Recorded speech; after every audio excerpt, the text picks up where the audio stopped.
Siempre soñé con ese día. Mi fiesta de compromiso sería un momento mágico, el inicio de una vida nueva junto al hombre que amo. Lo había imaginado tantas veces en mi mente que cuando por fin llegó, sentí que estaba viviendo un sueño. Habíamos elegido el jardín de la casa de sus padres en Valencia como escenario perfecto. Una propiedad antigua, con un encanto especial, rodeada de naranjos y con una vista privilegiada hacia las montañas. Miguel y yo pasamos semanas decorándolo todo. Luces cálidas que colgaban entre los árboles como estrellas suspendidas, centros de mesa con flores blancas y lavanda que perfumaban el ambiente, y una música suave de fondo que acariciaba los oídos sin interrumpir las conversaciones. La tarde era perfecta, con ese clima mediterráneo que tanto amo. El sol comenzaba a ponerse y teñía el cielo de tonos anaranjados y rosados. Los invitados fueron llegando poco a poco. Mis compañeros del hospital donde trabajo como enfermera, los amigos de la Universidad de Miguel, nuestros vecinos y, por supuesto, nuestras familias. Todos vestidos para la ocasión, sonrientes, felices por nosotros. Me había puesto un vestido color crema que había encontrado en una pequeña boutique del barrio de Ruzafa. No era ostentoso ni excesivamente caro, pero me quedaba como un guante. La dependienta, una señora mayor llamada Dolores, me aseguró que parecía hecho especialmente para mí. «Pareces una reina, Lucía», me dijo con una sonrisa sincera mientras me miraba en el espejo. Y por primera vez en mucho tiempo, sentí que todo estaba en su lugar, que después de años de esfuerzo, de trabajar turnos dobles, de ahorrar cada euro posible, por fin las cosas salían como habíamos planeado. Miguel no dejaba de mirarme con esos ojos que me enamoraron desde el primer día. Había algo en su mirada, una mezcla de admiración y ternura que me hacía sentir la mujer más afortunada del mundo. Su mano en mi cintura mientras saludábamos a los invitados era como un ancla, manteniéndome segura en este mar de emociones. «Estás preciosa», me susurró al oído mientras nos dirigíamos a saludar a los recién llegados. «No puedo creer que vaya a casarme contigo. Todavía puedes arrepentirte», bromeé, y él fingió considerarlo por un segundo antes de besarme suavemente en la frente. «Ni en 1.000.000 de años», respondió con una sonrisa. Todo marchaba según lo planeado. La comida estaba deliciosa, el vino fluía generosamente y las risas resonaban por todo el jardín. Incluso mi abuela Carmen, que rara vez salía de casa debido a su artritis, parecía estar disfrutando de la velada.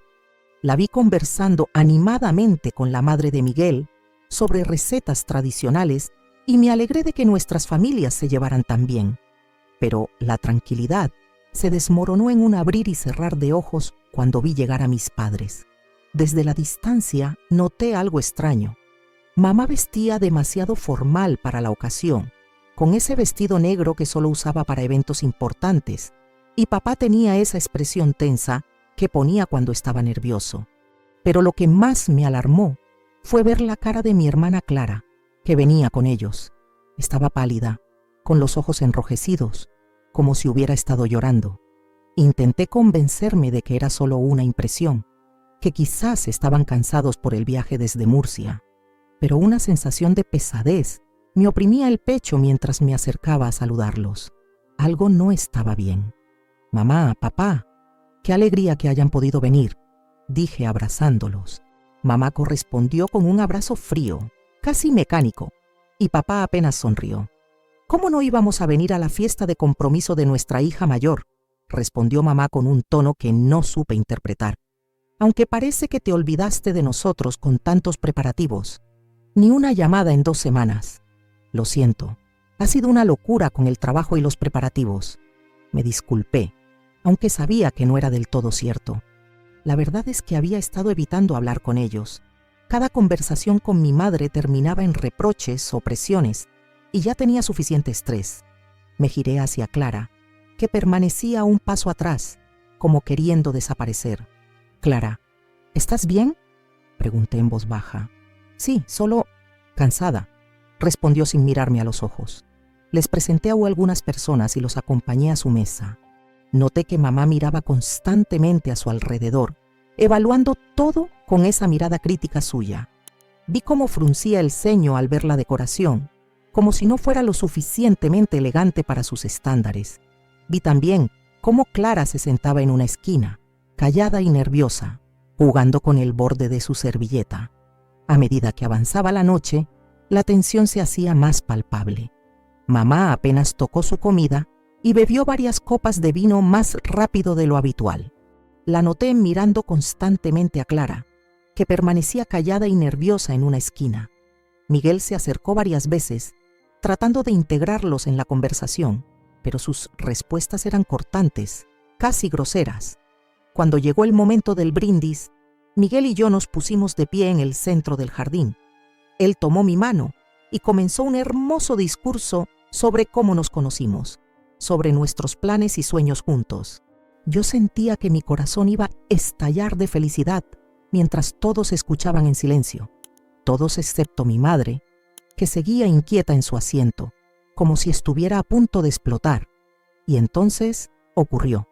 En medio del brindis, cuando Miguel estaba agradeciendo a todos por acompañarnos en ese día tan especial, mi madre se levantó repentinamente. El ruido de la silla al arrastrarse hizo que todos volteáramos a mirarla.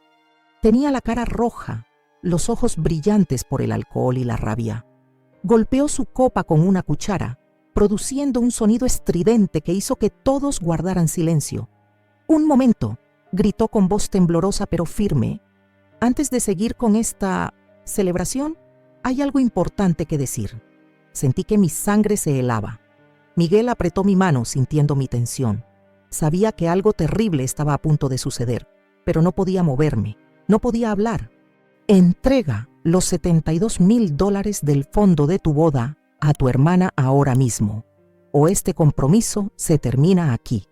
Las palabras salieron de su boca como cuchillos, cortando el aire, destruyendo en segundos la atmósfera de felicidad. Las risas se apagaron de inmediato. Los murmullos cesaron.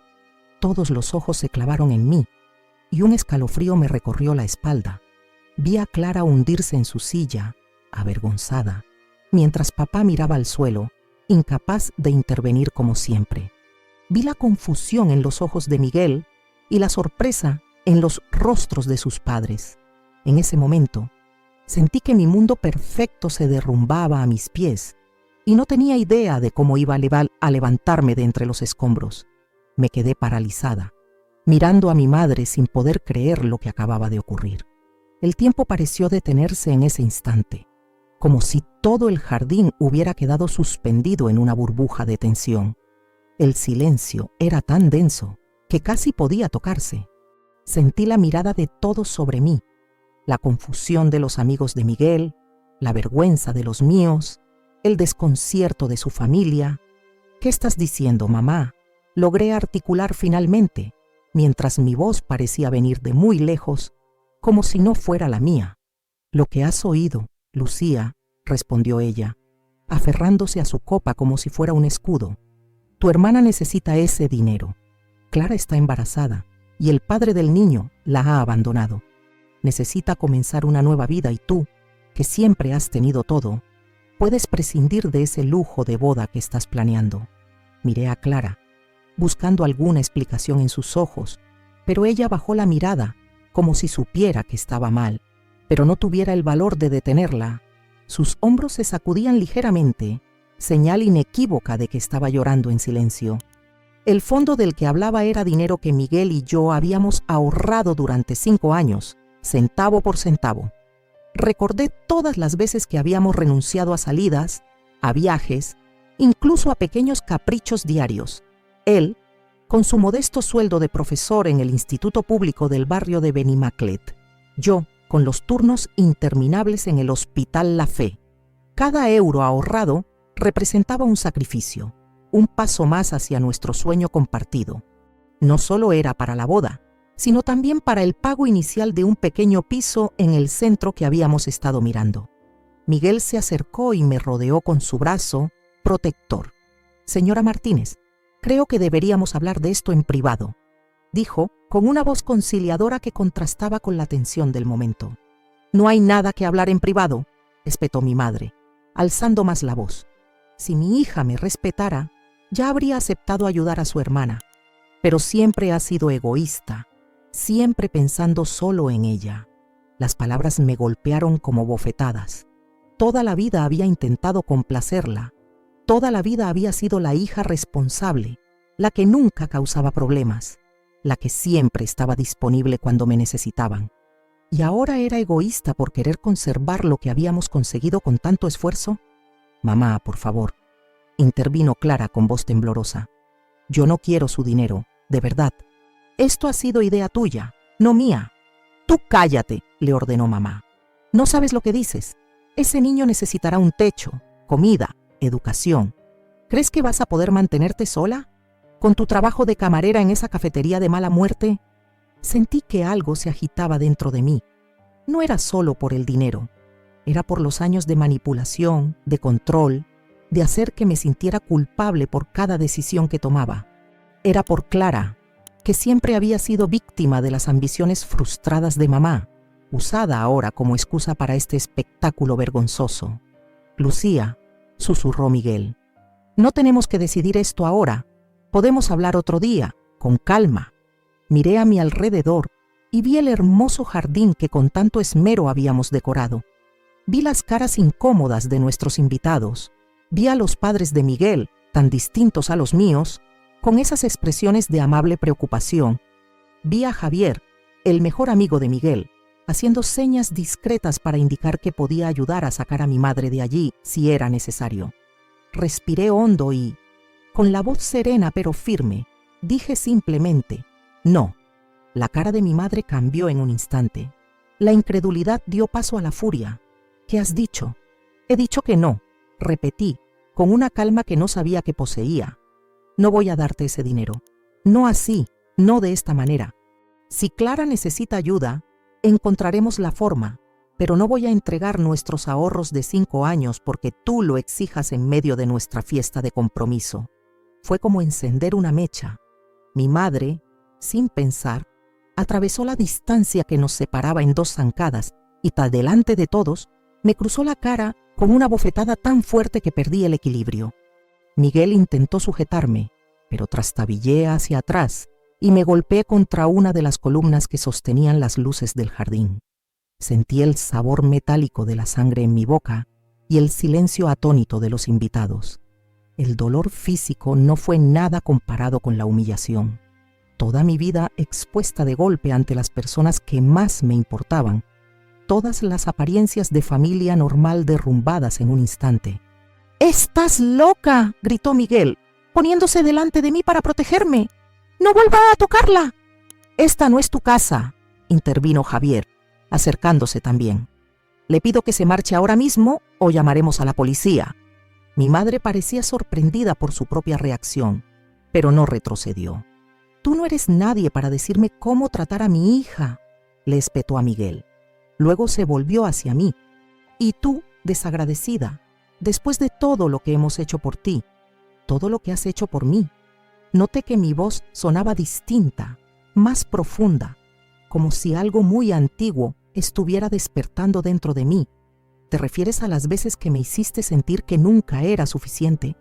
¿O a cuando te avergonzabas de mí por no ser como las hijas de tus amigas de la alta sociedad murciana? ¿O quizás hablas de cuando tuve que empezar a trabajar a los 16 años para poder pagarme los estudios porque tú decías que no valía la pena invertir en mi educación?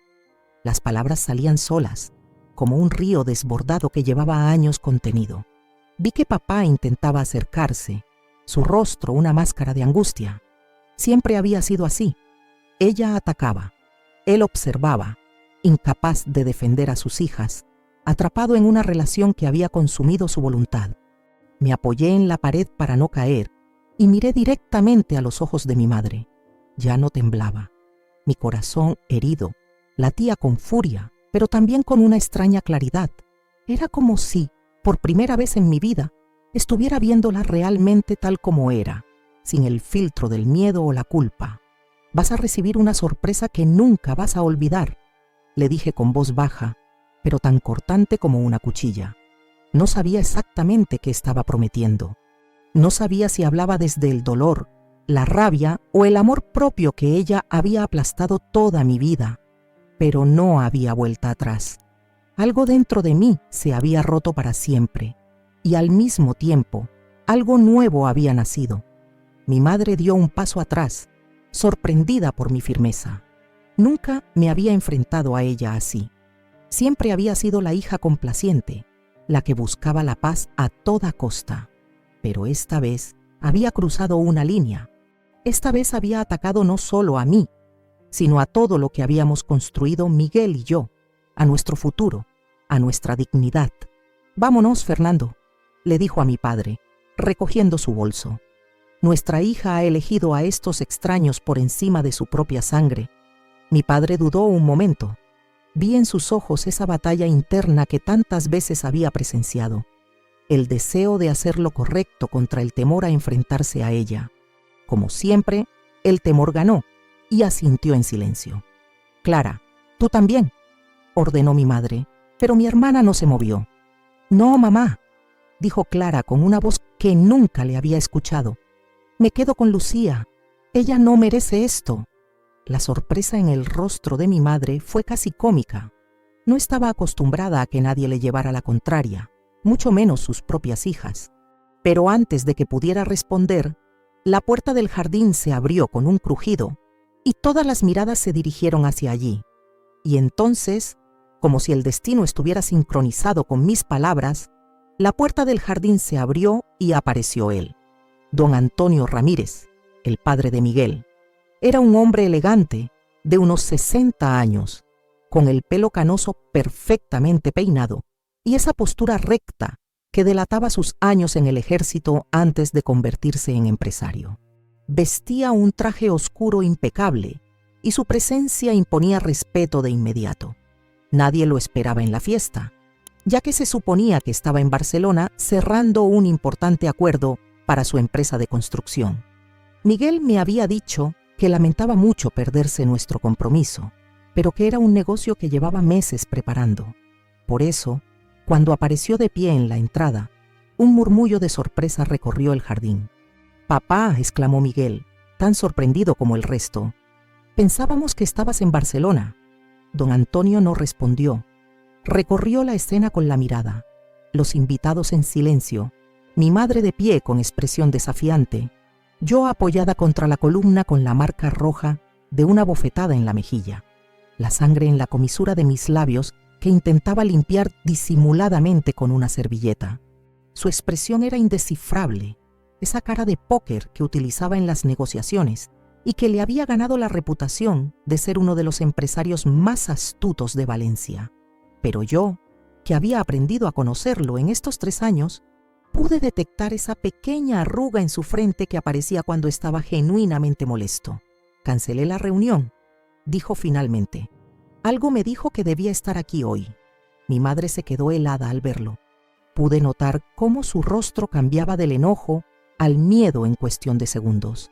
Sus manos temblaron ligeramente y dio un paso hacia atrás, casi tropezando con una silla. «¿Señor Ramírez?», balbuceó, como si hubiera visto un fantasma. Fue entonces cuando lo noté. Ellos se conocían. No me refiero al conocimiento superficial que podría existir entre los padres de 2 personas que van a casarse y que han coincidido en algunas ocasiones. No, había algo más profundo, más oscuro. La reacción de mi madre era la de alguien que se encuentra cara a cara con un pasado que creía enterrado. Don Antonio no saludó a nadie. Caminó con paso firme hacia el centro del jardín, pasando entre los invitados que se apartaban instintivamente. Se dirigió directamente a mi madre, deteniéndose a apenas 1 metro de ella, tan cerca que ella tuvo que levantar la vista para sostenerle la mirada. «Carmen», dijo con una formalidad helada, «qué curioso verte después de tantos años comportándote exactamente igual». Mi madre tragó saliva. «Antonio, no sabía que eras el padre de Miguel». «Evidentemente», respondió él con una sonrisa que no llegó a sus ojos. «Si lo hubieras sabido, probablemente habrías intentado impedir esta relación desde el principio, o quizás habrías buscado otra forma de sacar provecho». Un silencio tenso se instaló en el jardín. Miguel me miró confundido. tan perdido como yo en esta inesperada confrontación. Este no es el momento ni el lugar para hablar de cosas del pasado, dijo mi madre, intentando recuperar la compostura. Estábamos tratando un asunto familiar privado. ¿Privado? Don Antonio lanzó una risa seca. ¿Te refieres a la escena que acabas de montar delante de 50 personas? ¿O a la bofetada que le has dado a tu hija? Porque desde donde yo estaba, en la puerta, pude ver y escuchar todo perfectamente. Me sorprendió que hubiera presenciado toda la escena sin intervenir antes, pero conociendo a don Antonio, probablemente había querido evaluar la situación antes de actuar. Era un estratega por naturaleza. «No te metas en esto», respondió mi madre, con un tono amenazante que sonó ridículo frente a la presencia imponente de don Antonio. «Tú no sabes nada de mi familia». «Sé lo suficiente», contestó él. «Sé que hace años me traicionaste y ahora veo que intentas hacerle daño a mi futura nuera. Eso no lo voy a permitir». Un murmullo recorrió el lugar. Los invitados, que ya estaban incómodos, ahora parecían divididos entre quienes querían marcharse para no presenciar este drama y quienes estaban demasiado intrigados para moverse. Yo sentí que el aire se volvió más denso, casi irrespirable. ¿Qué secretos estaban saliendo a la luz? Miguel se acercó a su padre. «Papá, ¿de qué estás hablando? ¿Conocías a la madre de Lucía?» Don Antonio no apartó la mirada de mi madre mientras respondía. «Sí, la conocía. Muy bien, de hecho. Fue secretaria en mi empresa cuando apenas comenzaba, hace más de 25 años. Mi mente intentaba procesar esta información. ¿Mi madre había trabajado para el padre de Miguel? Nunca me lo había mencionado. Nunca había hablado de ningún trabajo en Valencia antes de conocer a mi padre. Eso fue hace mucho tiempo. Intervino mi padre, hablando por primera vez. Carmen nunca me comentó que hubiera trabajado para usted». Don Antonio sonrió con amargura. «No me sorprende. Hay muchas cosas que probablemente nunca te contó, Fernando». Mi madre parecía cada vez más nerviosa. Sus ojos se movían rápidamente, como buscando una salida. «Esto es absurdo. Estás intentando desviar la atención porque tu hijo y tú quieren quedarse con el dinero que mi hija necesita». «¿El dinero que tu hija necesita?», repitió don Antonio, enarcando una ceja. «¿O el dinero que tú quieres controlar? Porque eso no ha cambiado en todos estos años, ¿verdad, Carmen? Siempre has sido igual, manipuladora, controladora, dispuesta a usar a cualquiera para conseguir lo que quieres». Mi madre dio un paso atrás, visiblemente afectada. Por primera vez en mi vida, la vi genuinamente asustada. No era la furia habitual que mostraba cuando alguien la contradecía, sino un miedo primario, visceral. «Ya basta», dijo entre dientes. «Esto no es el momento ni el lugar». «Lo hiciste público», respondió don Antonio sin pestañear. «Ahora lo resolvemos en público». Se giró hacia mí y con una calma que me desarmó dijo: «Lucía, desde el día que Miguel te trajo a casa, supe que eras especial. Tu bondad, tu inteligencia, tu forma de enfrentar la vida. Me recordaste a mí mismo cuando tenía tu edad. Hoy has demostrado que también tienes coraje. Tienes mi respaldo absoluto. Nadie te quitará lo que has construido con esfuerzo. Y hay algo más que debes saber». La atención volvió a centrarse en él, y todos contuvimos la respiración, anticipando lo que vendría a continuación. «Tu madre trabajó como secretaria en mi empresa cuando apenas comenzaba. Era un momento crítico. Estaba tratando de conseguir un contrato importante con el ayuntamiento, un proyecto que podría catapultar o hundir mi negocio. Carmen tenía acceso a documentos confidenciales y descubrió algunas irregularidades. Hizo una pausa, como si estuviera considerando cuidadosamente sus palabras. No eran ilegales, pero sí podían interpretarse mal si se sacaban de contexto. Ella vio la oportunidad y me amenazó con llevar esos documentos a mis competidores si no le pagaba una suma considerable. Los invitados estaban en absoluto silencio, absorbiendo cada palabra de esta revelación inesperada. «¿Y le pagaste?», preguntó Miguel, visiblemente impactado por lo que estaba descubriendo sobre mi madre. «Lo hice», admitió don Antonio. En ese momento no podía arriesgarme a perder ese contrato. Le di lo que pedía, a cambio de su silencio y su renuncia. Después investigué y descubrí que no era la primera vez que hacía algo así. Había trabajado en otras 2 empresas antes, dejando un rastro similar. Mi madre parecía a punto de desmayarse. Se agarró al respaldo de una silla para mantenerse erguida. Eso no fue así. Estás tergiversando todo. ¿De verdad quieres que entre en detalles?, preguntó don Antonio con una frialdad que heló el ambiente. ¿Quieres que hable de cómo intentaste seducirme cuando el dinero no pareció suficiente? ¿O de cómo, cuando te rechacé, amenazaste con contarle a mi esposa que teníamos una aventura?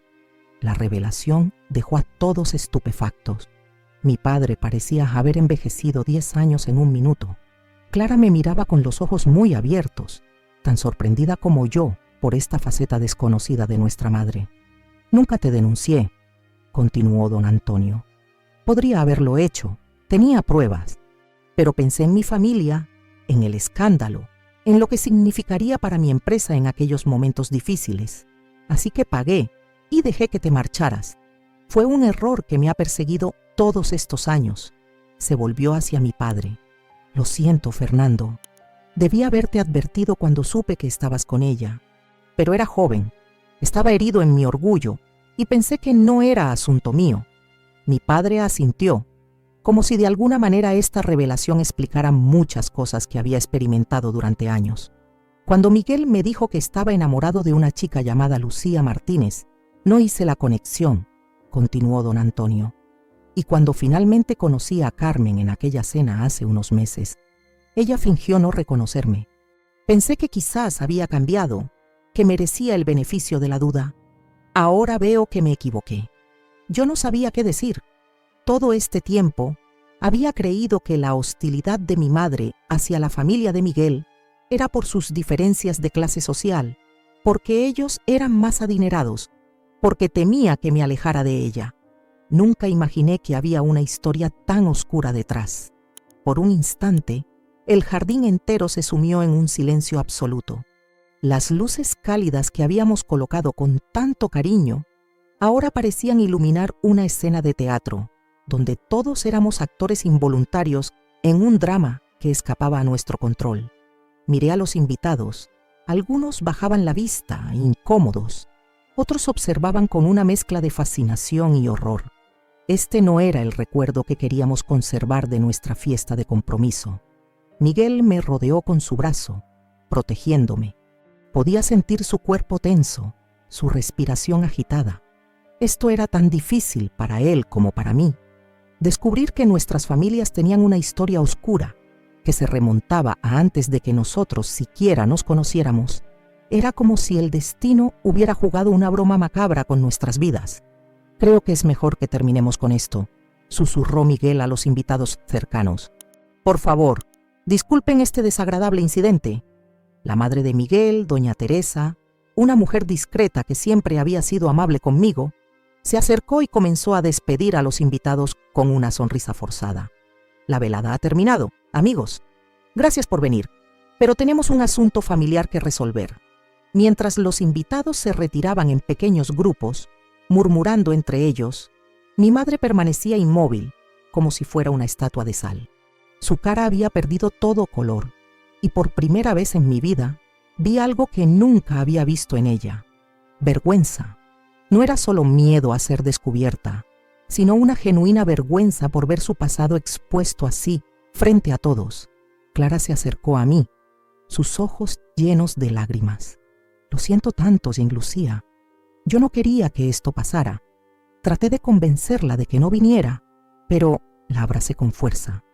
Mi hermana menor, siempre atrapada entre mamá y yo, siempre usada como peón en sus juegos de manipulación. No es tu culpa, Clara, le dije al oído. Nunca lo ha sido. Cuando el jardín quedó casi vacío, solo permanecíamos las 2 familias, Miguel y sus padres, y yo con los míos y Clara. El contraste no podía ser más evidente. La familia de Miguel, unida, sólida, apoyándose mutuamente. La mía, fracturada, llena de secretos y mentiras. Mi madre fue la primera en romper el silencio. Todo esto es una exageración, dijo, recuperando algo de su habitual tono autoritario. Lo que pasó entre Antonio y yo fue hace décadas. No tiene nada que ver con la situación actual. Don Antonio la miró fijamente. Tienes razón en una cosa. Lo que pasó entre nosotros quedó en el pasado, pero lo que has hecho hoy, eso sí tiene que ver con el presente. Has intentado arruinar la felicidad de tu propia hija. Has intentado quitarle lo que ha conseguido con su esfuerzo. Y eso es algo que no puedo permitir. ¿Permitir? Mi madre soltó una risa amarga. ¿Quién eres tú para permitir o no algo en mi familia? Lucía es mi hija, no tuya. Y precisamente por eso deberías protegerla, no dañarla, intervino doña Teresa, con una voz suave pero firme. Una madre debe querer lo mejor para sus hijos, no utilizarlos para sus propios fines. Mi madre se giró hacia mi padre buscando apoyo. Fernando, di algo. No puedes quedarte callado mientras estos extraños nos atacan. Mi padre, que había permanecido en silencio todo el tiempo, dio un paso adelante. Su rostro mostraba una mezcla de tristeza y determinación que nunca había visto en él. ¿Sabes qué, Carmen? Ya estoy cansado de quedarme callado. Llevo 30 años quedándome callado mientras tú tomas todas las decisiones, mientras manipulas a nuestras hijas, mientras haces que todos caminemos de puntillas para no desatar tu ira. La sorpresa en el rostro de mi madre fue casi cómica. No esperaba que papá, siempre sumiso, siempre evitando el conflicto, finalmente se enfrentara a ella. Durante años me he preguntado por qué eras tan dura con Lucía, continuó papá. ¿Por qué nunca estabas satisfecha con nada de lo que hacía? ¿Por qué la tratabas como si tuviera que compensarte por algo? Ahora empiezo a entender. La castigas porque eligió a la familia del hombre que te desenmascaró. Eso es absurdo, respondió mamá, pero su voz carecía de convicción. Cuando supe que el novio de Lucía se apellidaba Ramírez, nunca hiciste la conexión, continuó papá. O tal vez sí la hiciste, pero no dijiste nada. Y cuando conocimos a Antonio en aquella cena y actuaste como si no lo conocieras, debí haberlo sospechado. Tú nunca olvidas a nadie que te hayas ofendido, como dices tú.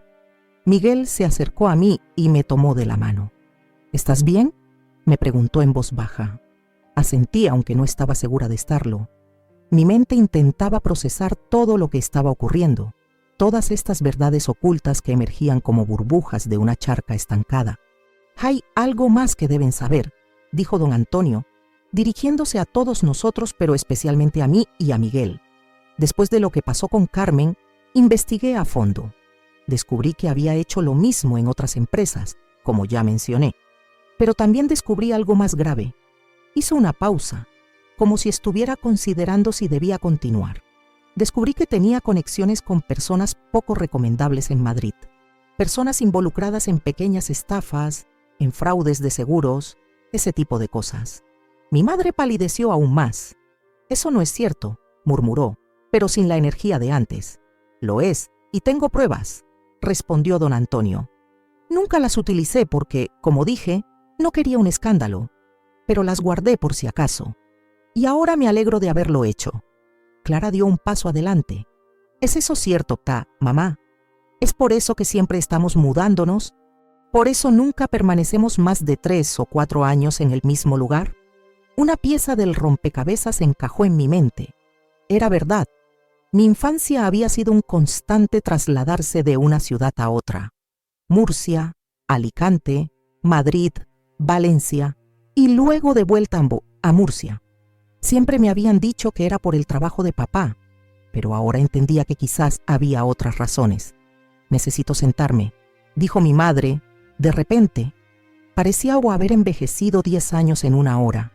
Se dejó caer en una silla y por primera vez la vi como lo que era, una mujer asustada, atrapada en una vida de mentiras que ella misma había construido. Don Antonio se acercó a mí y me puso una mano en el hombro. Lucía, lamento que hayas tenido que enterarte de esto así, pero quiero que sepas que desde el momento en que Miguel te trajo a casa, has sido como una hija para nosotros. Teresa y yo te queremos, y ese cariño no tiene nada que ver con el pasado que compartí con tu madre. Sus palabras me conmovieron profundamente. Durante años había sentido que no encajaba en ningún lugar, que no era suficientemente buena, y ahora, este hombre al que apenas conocía desde hacía 3 años, me ofrecía un apoyo incondicional, un cariño que no exigía nada a cambio. Miguel me apretó la mano. «Siempre te dije que mis padres te adoraban», me susurró con una pequeña sonrisa. Me giré hacia mi madre, que permanecía sentada con la mirada perdida. Ya no veía a la mujer fuerte y dominante que me había atemorizado toda la vida. Veía a alguien roto, a alguien que había estado huyendo tanto tiempo que había olvidado cómo detenerse. «Mamá», dije, acercándome a ella, «no sé qué hacer con todo esto. No sé si puedo perdonarte por lo de hoy, y mucho menos por todo lo demás, pero soy tu hija y siempre lo seré». Levantó la vista y me miró. Por un momento, creí ver en sus ojos un destello de la madre que siempre había deseado tener. Alguien que me viera de verdad, que me quisiera por quien era. «Lo siento», dijo en voz tan baja que apenas pude oírla. «Lo he estropeado todo». No supe qué responder. Las disculpas de mi madre eran tan raras como las nevadas en Valencia. Parte de mí quería abrazarla, decirle que todo estaría bien, pero otra parte, la que aún sentía el ardor de la bofetada en la mejilla, la que recordaba años de manipulación y control, se mantenía cautelosa. «Creo que todos necesitamos tiempo», dijo finalmente doña Teresa. «Ha sido una noche muy intensa.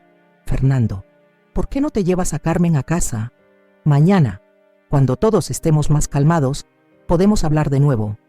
Mi padre asintió, agradecido por la sugerencia. Se acercó a mi madre y la ayudó a levantarse. Ella se dejó guiar, dócil, como una niña perdida. Antes de marcharse, mi padre se volvió hacia mí. «Lucía, hija, lo siento. Debí haber sido más valiente. Debí haberte protegido mejor». Las lágrimas que había estado conteniendo finalmente rodaron por mis mejillas. «Lo sé, papá, lo sé». Clara se acercó y me abrazó fuertemente. «Me quedo contigo esta noche. No quiero volver a casa con ellos, no ahora». Asentí, agradecida por su compañía. Mientras veía a mis padres marcharse, sentí una extraña mezcla de dolor y liberación.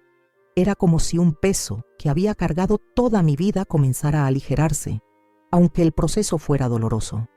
El amanecer me sorprendió sentada en el pequeño balcón del apartamento de Miguel, con una taza de té entre las manos. No había dormido en toda la noche. Mi mente repasaba una y otra vez los acontecimientos de la fiesta, intentando asimilar todo lo ocurrido, todas las verdades que habían salido a la luz. Clara dormía en el sofá del salón. Se había quedado dormida llorando, agotada emocionalmente. La observé a través de la puerta entreabierta y me pregunté cómo había sido su vida bajo el yugo de nuestra madre todos estos años, especialmente después de que yo me marchara a Valencia para estudiar enfermería. La había abandonado, en cierto modo, aunque nunca fue mi intención.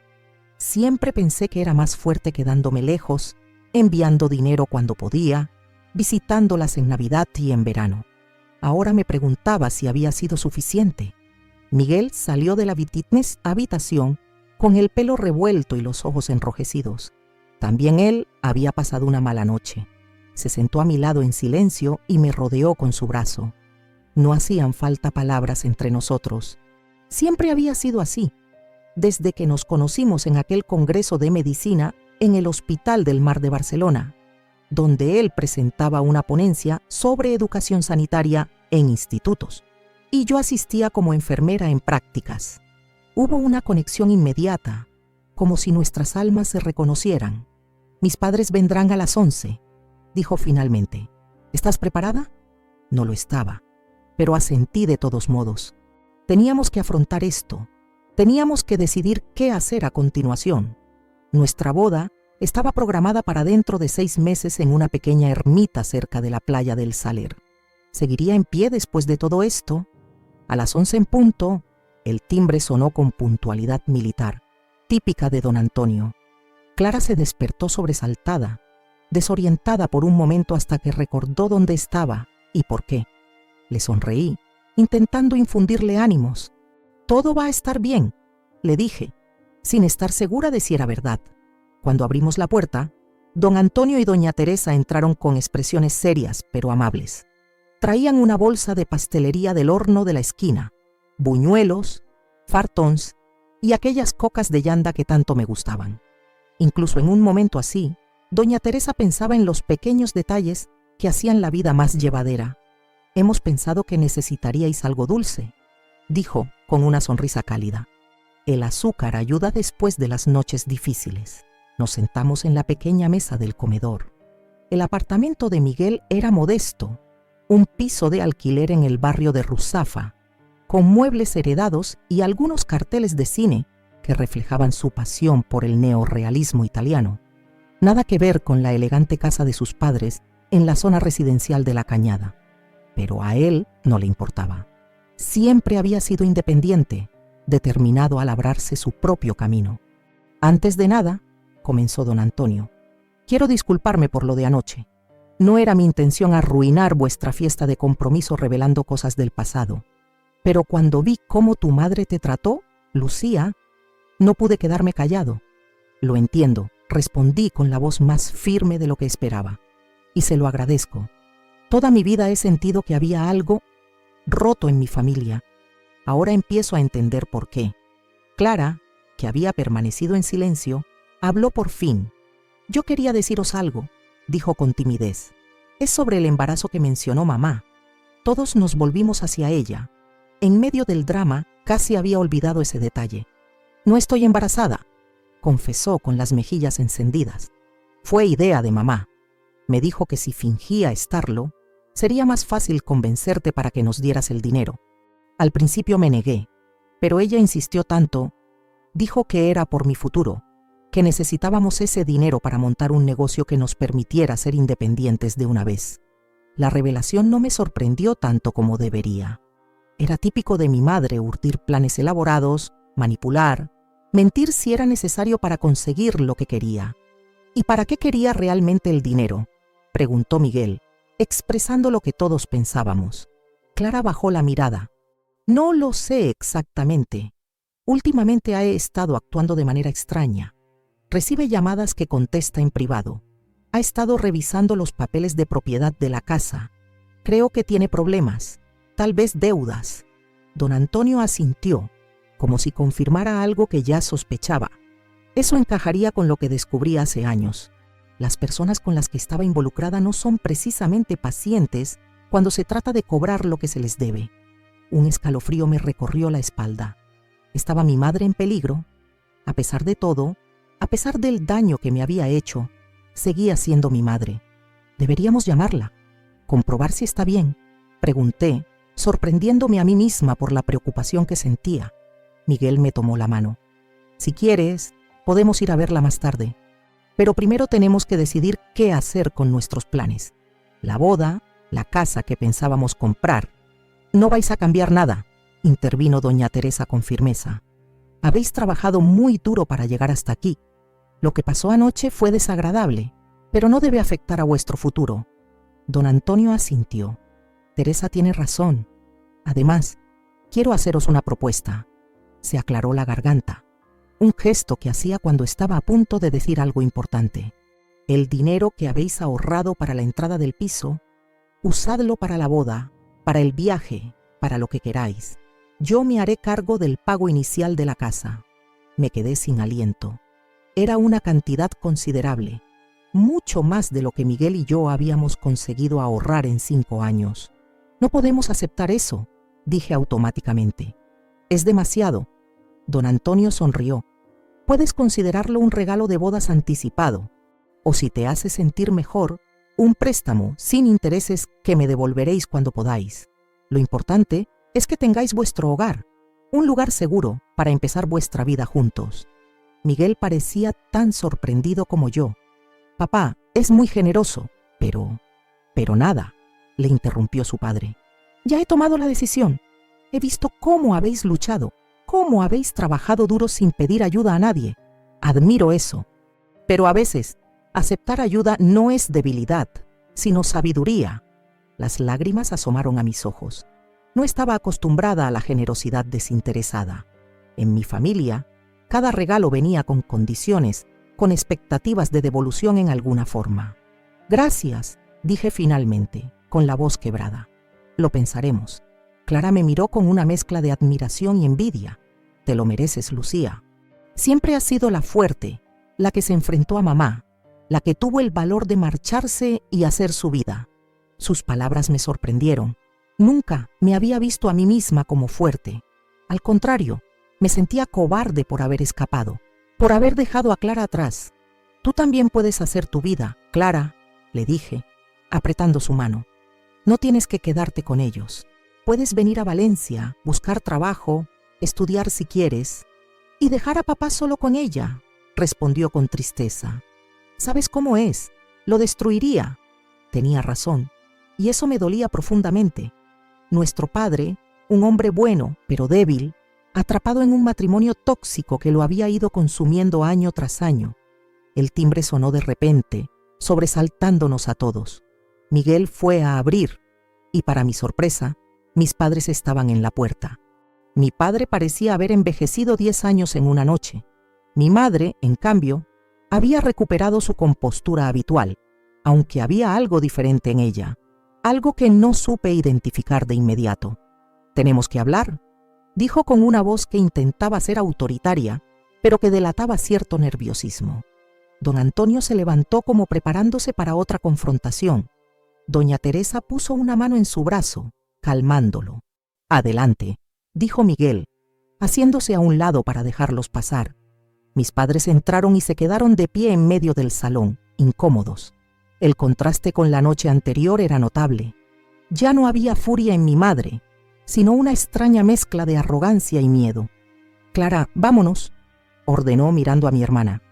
«Recoge tus cosas. Nos volvemos a Murcia ahora mismo». Clara no se movió.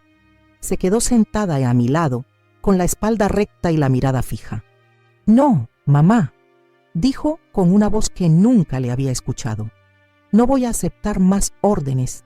No voy a ser cómplice de más mentiras. Me quedo con Lucía».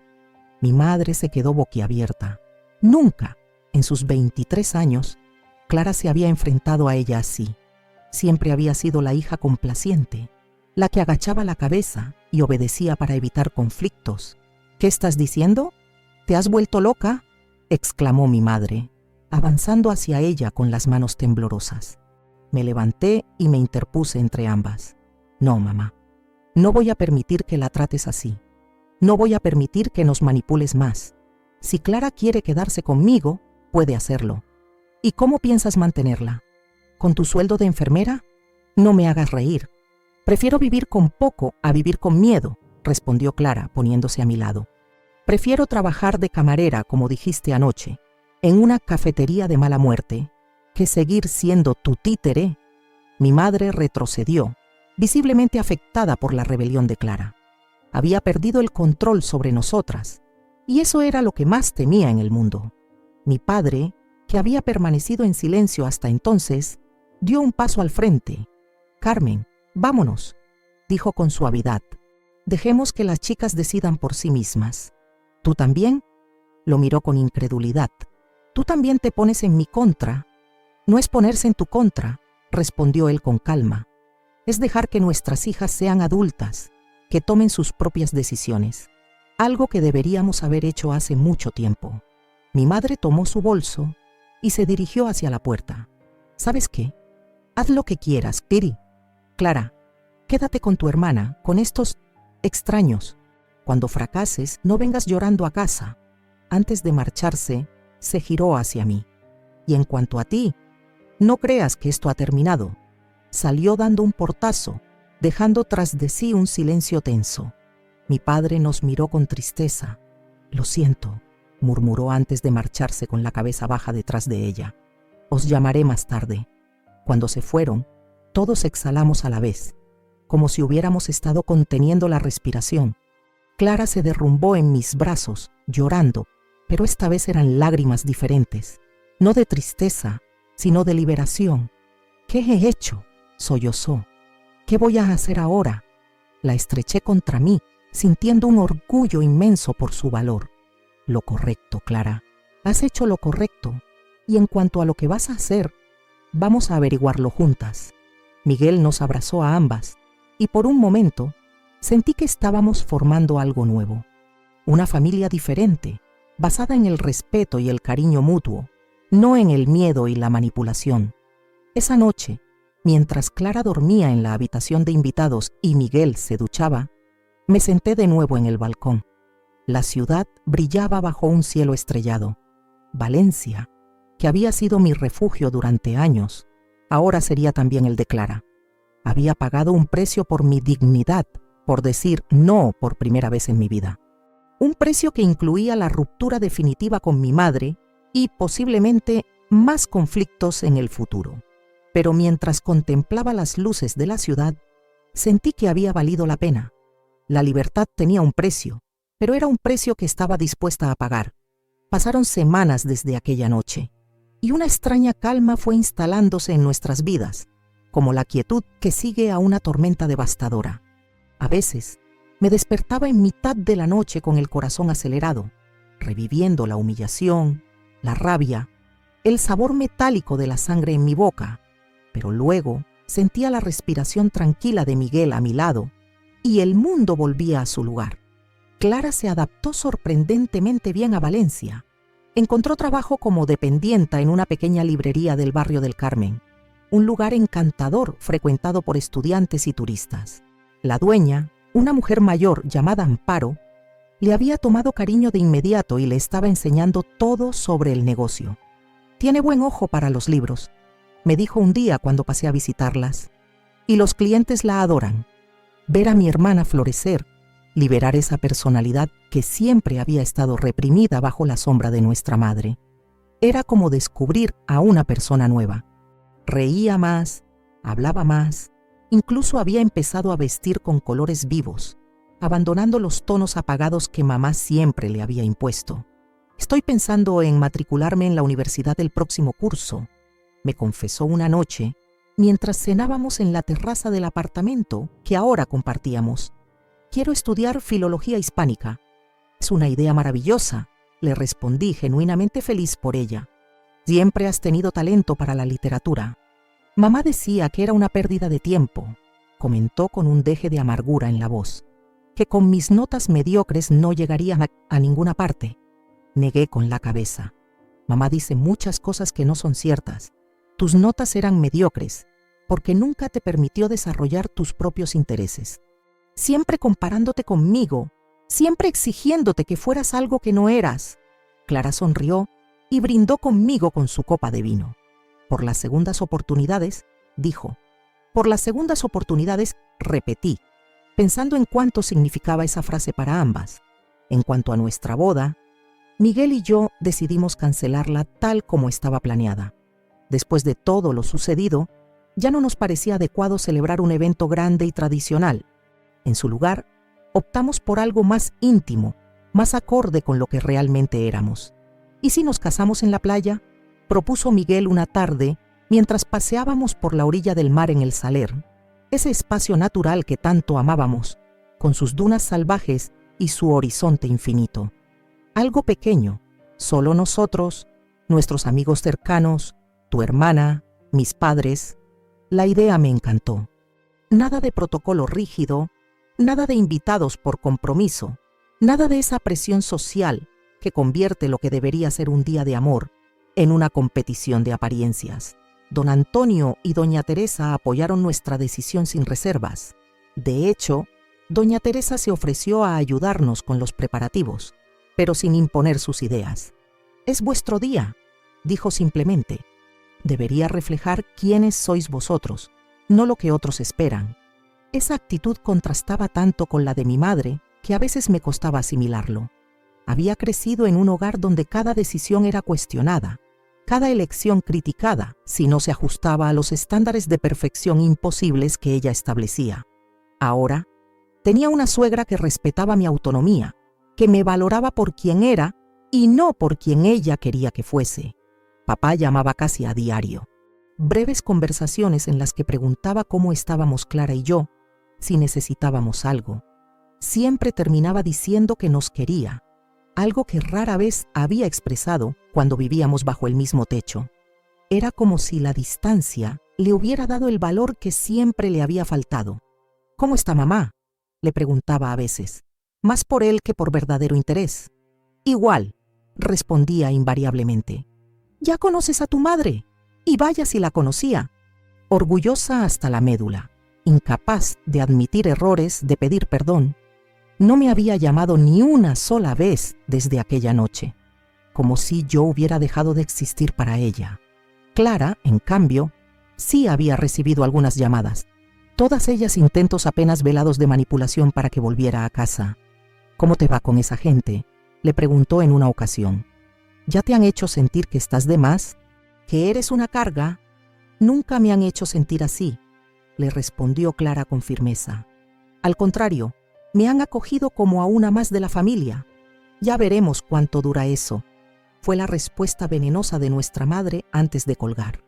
A pesar de todo, sentía cómo mi alma comenzaba a sanar.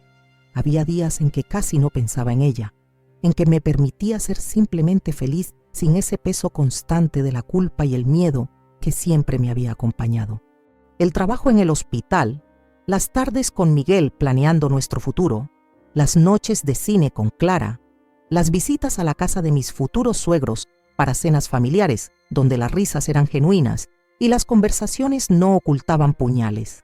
Todo ello iba reconstruyendo algo dentro de mí que había estado roto durante demasiado tiempo. La fecha de la boda se acercaba. Habíamos elegido un sábado de mayo, cuando el clima sería perfecto y la playa estaría relativamente tranquila antes de la llegada masiva de turistas. Tenía ya mi vestido, algo sencillo, de lino blanco, elegante en su simplicidad.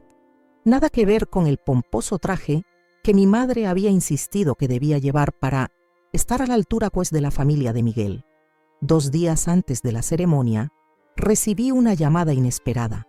Era el doctor Sánchez, uno de los médicos con los que trabajaba en urgencias. «Lucía, tu padre está aquí», me dijo sin preámbulos. «Ha sufrido un infarto. No es grave, pero deberías venir». El mundo se detuvo por un instante. Dejé caer el teléfono y Miguel, que estaba a mi lado, lo recogió y continuó la conversación mientras yo me quedaba paralizada por el shock. No podía perder a mi padre, no ahora, no cuando finalmente parecía estar encontrando su voz, su lugar. «Vamos», dijo Miguel, tomándome de la mano. «Te llevo al hospital». Clara se unió a nosotros en silencio. Durante el trayecto, ninguno habló, cada uno perdido en sus propios pensamientos, en sus propios miedos. Cuando llegamos, nos dirigieron a la UCI. Papá estaba conectado a varios monitores, pero estaba consciente.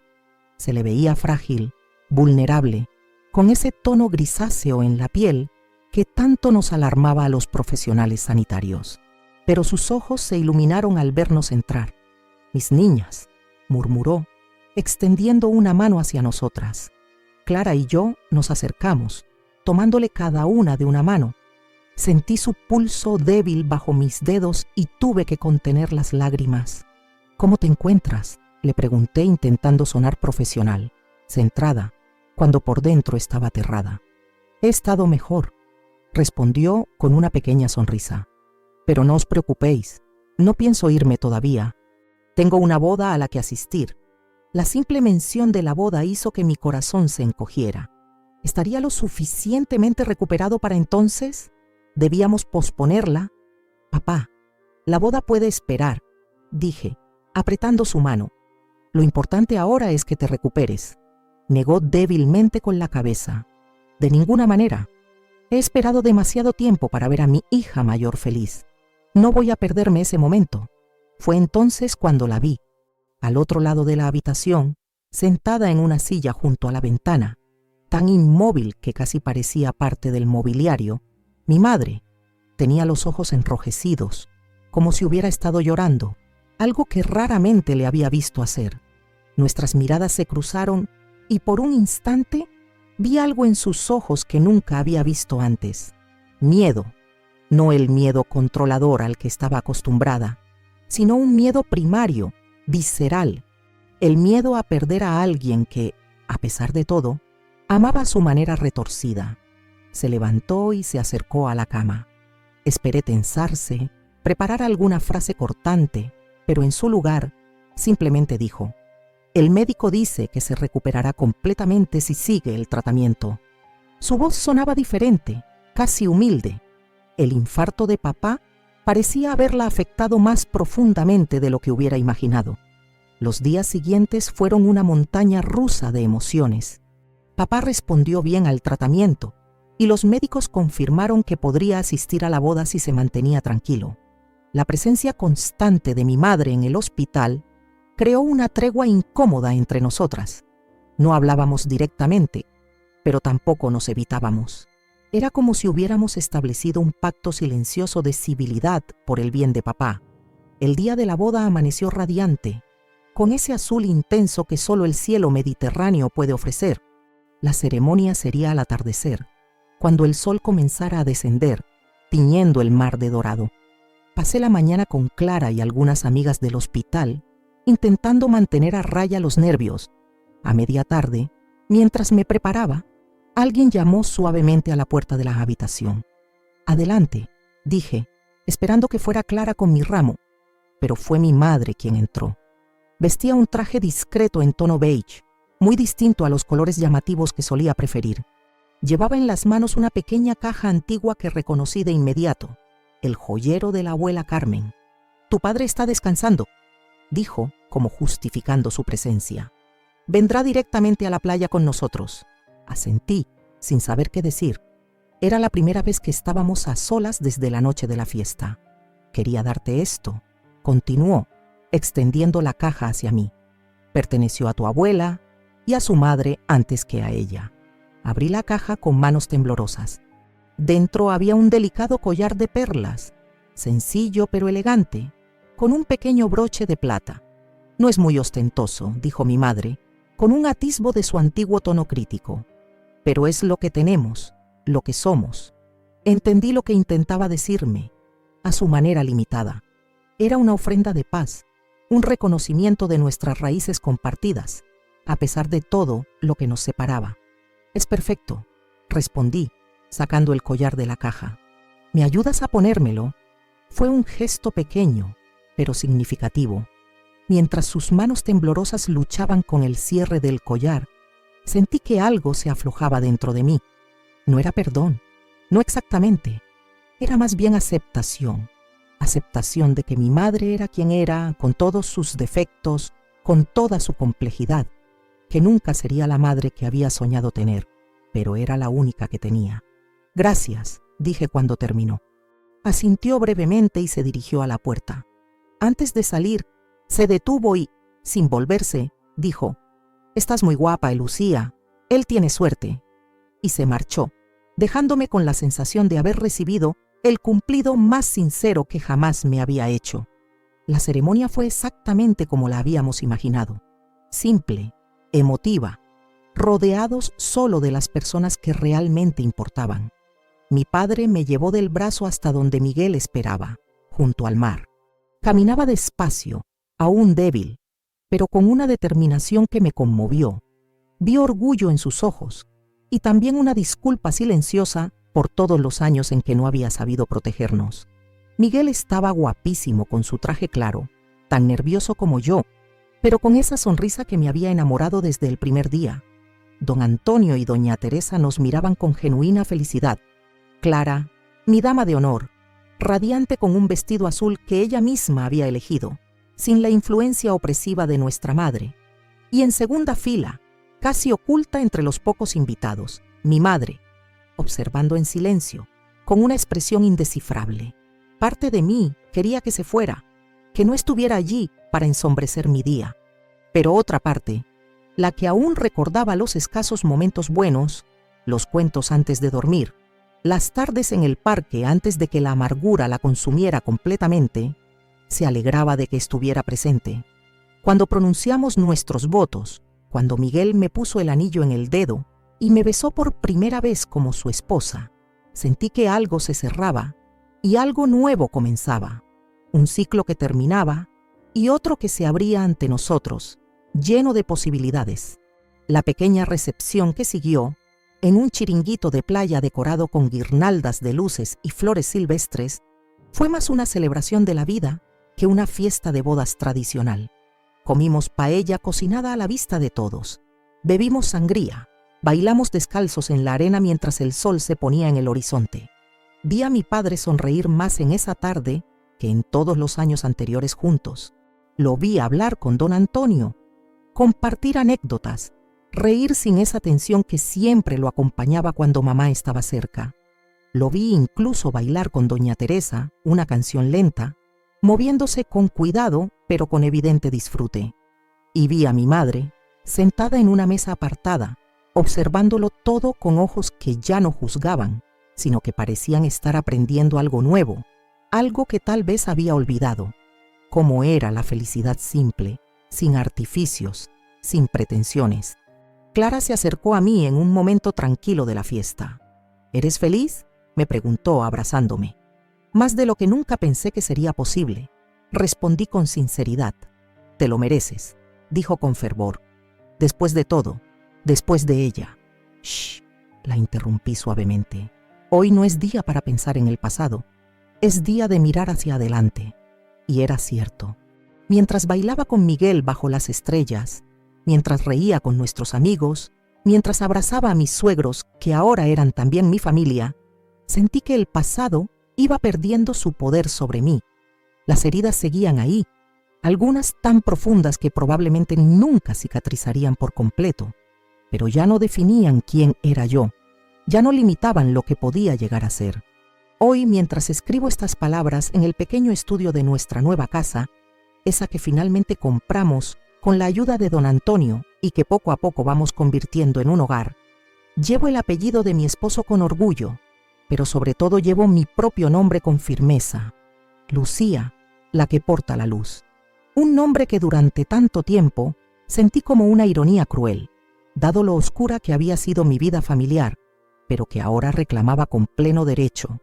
Clara estudia ya su primer año de filología y vive en una residencia universitaria, haciendo amigos, descubriendo quién es realmente.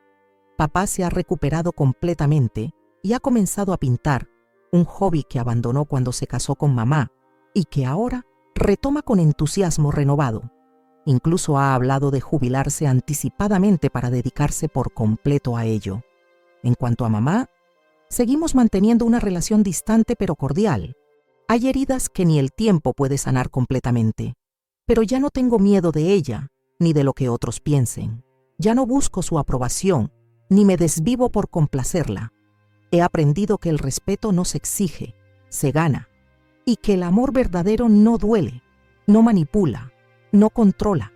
Ese día de la fiesta de compromiso fue el final de una etapa y el comienzo de mi verdadera vida. Una vida que construyo día a día, decisión a decisión, junto a las personas que realmente me quieren por quien soy.